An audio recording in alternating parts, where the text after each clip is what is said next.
बोलने दीजिए। मैं सत्ता पक्ष से सवाल करना चाहूंगी। आज किसान सिर्फ मौसम से नहीं लड़ रहा, वह प्रदूषण, नीतियों की बेरुखी और सिस्टम की नाइंसाफी से लड़ रहा है। दिल्ली की हवा में सांस लेना मानो रोज 20 सिगरेट पीने जैसा हो।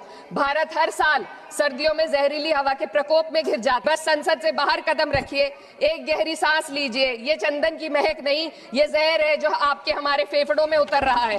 कि यमुना के कई हिस्सों में बीओडी स्तर 127 mg पर लीटर है। सिर्फ नदी का संकट नहीं है, ये किसान का संकट है। नमामि गंगे के नाम पर हजारों करोड़ रुपए खर्च हो गए, लेकिन सच्चाई ये है कि आज भी गंगा और यमुना के किनारे किसान मजबूरी में उसी जहरीली पानी से खेती कर रहा है। वही जहर अनाज में उतरता है और वही जहर किसान की जिंदगी को धीरे धीरे खत्म कर देता है। एक तरफ कॉर्पोरेट के लोन माफ होते हैं, दूसरी तरफ किसान को उसकी वाजिब एमएसपी भी नहीं मिल पाती है। आप ग्लोबल सुपर पावर बनने की बात करते हैं, लेकिन हमारी पर कैपिटा इनकम दुनिया में 136वें नंबर पर है। देश में हर वर्ष लगभग 30,000 से अधिक बलात्कार हो रहे हैं, यानी एक दिन में 80 से अधिक महिलाएं यौन हिंसा का शिकार होती है। और ये सिर्फ दर्ज मामले हैं। जब जम्मू कश्मीर की एक बच्ची हिंसक अत्याचार का शिकार होती है, जब सत्ता से जुड़े लोगों पर आरोप लगते हैं और कार्रवाई वर्षों लटक जाती है, जब उन्नाव की पीड़िता लखनऊ के दरबार में इंसाफ को लेकर अपनी जान देने पर आमादा होती है कि सारे जहां से अच्छा हिंदुस्तान हमारा, हम बुलबुले हैं इसके, ये गुलसिता हमारा, मजहब नहीं सिखाता आपस में बैर रखना, हिंदी है हम, पता नहीं हिंदुस्तान हमारा। सदन में इतिहास को तोड़ मरोड़ कर पेश करके फिर से मुस्लिम तुष्टीकरण के नाम पर भारतीय मुसलमानों को कटघरे में खड़े करने की कोशिश की जा रही है। लेकिन मैं सदन में बताना चाहूंगी कि हम भारतीय मुसलमान जिन्ना के आह्वान को ठुकराकर अपने इस प्यारे वतन की मिट्टी के साथ मजबूती से जुड़े रहे। हमने महात्मा गांधी, बाबा साहब डॉक्टर भीमराव अंबेडकर, रविंद्रनाथ टैगोर जी, सुभाष चंद्र बोस जी, मौलाना अबुल कलाम आज़ाद, अशफाक उल्लाह खां साहब के विचारों को अपनाया। हम भारतीय मुसलमान इंडियंस बाय चॉइस हैं, बाय चांस नहीं। वंदे मातरम के किन छंदों को राष्ट्रीय गीत के तौर पर अपनाया जाए, यह फैसला सर रविंद्रनाथ टैगोर और सुभाष चंद्र बोस जी जैसे नेताओं के परामर्श के बाद हुआ। क्या अब हम उन महान नायकों की समझ पर प्रश्न चिन्ह उठाएंगे, उन्हें देश को बांटने वाला और तुष्टीकरण करने वाला कहने का पाप करेंगे?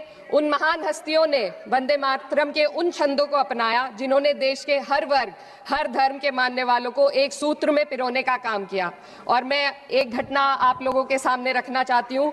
वर्ष 1998 में उत्तर प्रदेश सरकार के मंत्री रविंदर शुक्ला जी ने स्कूलों में राष्ट्रीय गीत को गाना अनिवार्य कर दिया था। लेकिन तब के तत्कालीन प्रधानमंत्री अटल बिहारी वाजपेयी जी ने, जो उस समय लखनऊ के दौरे पर थे, उत्तर प्रदेश सरकार के इस फैसले पर नाराजगी जताई और यूपी सरकार ने राष्ट्रीय गीत को अनिवार्य करने वाले मंत्री को बर्खास्त कर दिया था। अब मैं सत्ता पक्ष से सवाल करना चाहूंगी।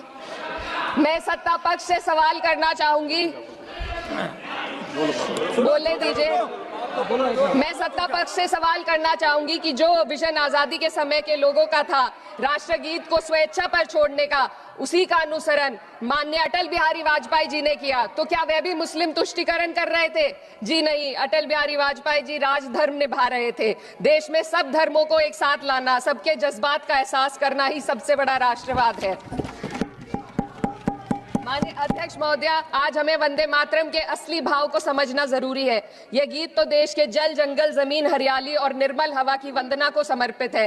यह भारत की जन जन की मंगल कामना करता है कि भारत का हर नागरिक स्वस्थ रहे, सुरक्षित रहे और सम्मान के साथ जी सके। सुजलाम सुफलाम का अर्थ है, सुनिए, ऐसा देश जहां स्वच्छ और पर्याप्त जल हो, जहां नदियां जिंदा हो, बहती हो, जीवन देती हो। अध्यक्ष महोदय, लेकिन अब जरा यमुना का हाल देखिए। दिल्ली प्रदूषण नियंत्रण समिति की 2025 की रिपोर्ट बताती है कि यमुना के कई हिस्सों में बीओडी स्तर 127 mg पर लीटर है तक पहुंच चुका है, जबकि किसी जीवित नदी के लिए ये 3 mg पर लीटर से कम होना चाहिए।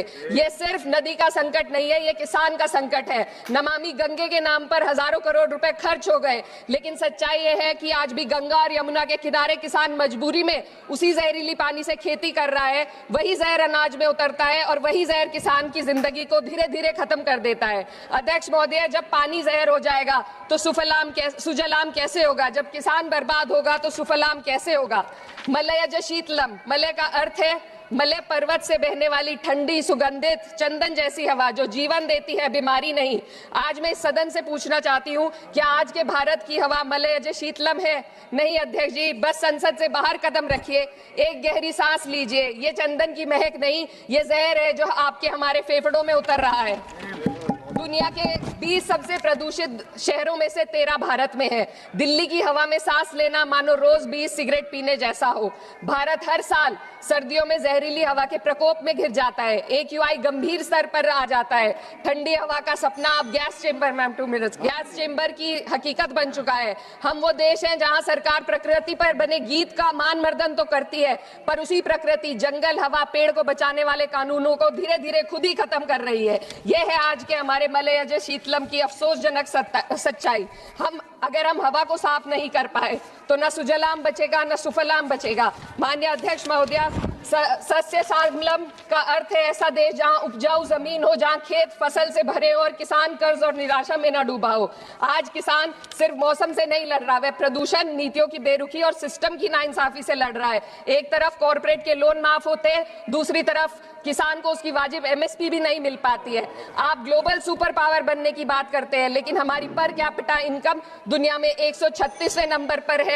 हम अपने छोटे पड़ोसी देश से भी पीछे हैं। हमारे लोग $2,500 तक भी नहीं कमा पा रहे एक साल में, और जिन अरबपतियों की ये रक्षा करते हैं वो इतना पैसा 1 सेकंड में कमा लेते हैं। आज वंदे मातरम को बुनियाद बनाकर राजनीति की जा रही है, लेकिन जमीन पर जंगल पूंजीपतियों को सौंपी जा रही है। आदिवासियों को उनके घरों से उजाड़ा जा रहा है।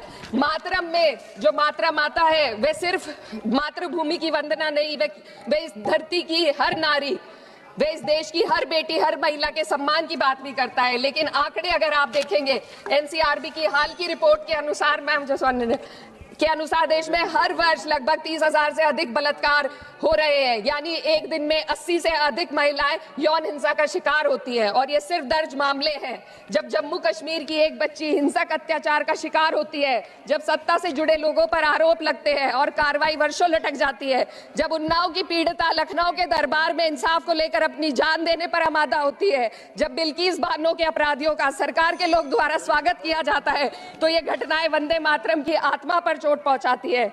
मैं अध्यक्ष महोदया बस यही कहना चाहती हूँ अपनी बात को अंत में रखते हुए कि वंदे मातरम सिर्फ अतीत की ललकार नहीं, ये वर्तमान की जिम्मेदारी है। ये आत्मा मंथन की घड़ी है।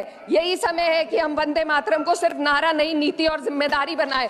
और अपने जज्बात को मैं आलमा इकबाल साहब के तराना हिंद के साथ इस सदन में रखना चाहती हूँ कि सारे जहां से अच्छा हिंदुस्तान हमारा, हम बुलबुले हैं इसके, ये गुलसिता हमारा, मजहब नहीं सिखाता आपस में बैर रखना।